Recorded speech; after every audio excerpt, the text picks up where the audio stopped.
C'est parti pour cette revue de presse de ce 12 septembre 2018. Madame, Messieurs, bienvenue. Troisième édition de la conférence minière à Kolwezi. L'avenir titre à sa une.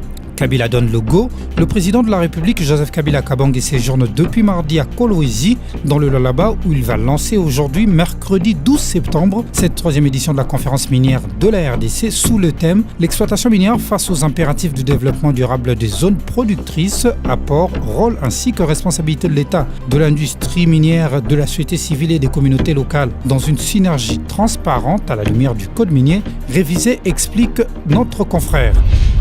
En organisant la conférence minière à Kolwezi, là où s'exploite le cobalt, la RDC veut lancer un signal fort à l'industrie minière et à tous les partenaires intéressés, notamment les ONG de l'environnement et de défense des droits de l'homme qui surveillent de près ce secteur, conclut l'avenir. Et à l'issue du tête-à-tête Sisulu et Reinders, l'objectif signale l'Afrique du Sud soutient le processus électoral. L'Afrique du Sud est prête à s'engager pour que le processus électoral aboutisse en RDC, a souligné lundi 10 septembre le ministre des Affaires étrangères belge Didier Reinders après un entretien avec son homologue Lindiwe Sisulu à Pretoria. Il y a une vraie volonté de la part de l'Afrique du Sud de s'investir. Tout le monde souhaite que le processus aboutisse et se déroule de manière inclusive et transparente, a expliqué le chef de la diplomatie belge cité par l'agence presse belge, fait savoir ce journal.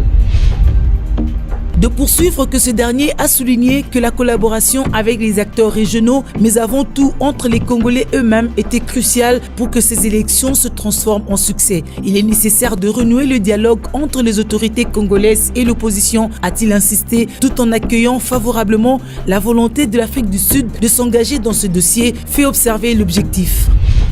Et enfin, en page santé, le vrai modérateur note que l'abus de l'alcool et du chanvre conduit à l'oisivité, aux maladies cardiovasculaires et à la tuberculose. La culture, la fabrication, la vente et la consommation du chanvre, ainsi que l'alcool frélaté, communément appelé le tokou à Guéné Guégué, sont interdites en RDC. Pourtant, ces activités sont florissantes depuis un certain temps. De Kimbanseke en passant par Ngaba et Ngaliema, aucune commune de Kinshasa n'est exemptée, note ce tabloïd.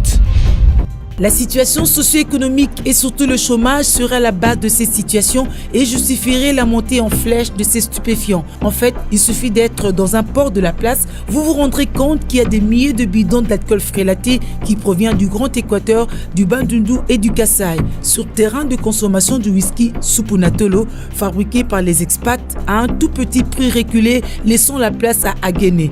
Les conséquences sociales sont davantage stupéfiantes. Les psychiatres constatent que l'abus de chanvre conduit à l'oisiveté, aux maladies cardiovasculaires, à la tuberculose, à la réduction de la vision périphérique ainsi que de la capacité à évaluer les distances, souligne le vrai modérateur. Madame, Messieurs, c'est ici que nous mettons un terme à cette revue de presse. Merci à vous de l'avoir suivi.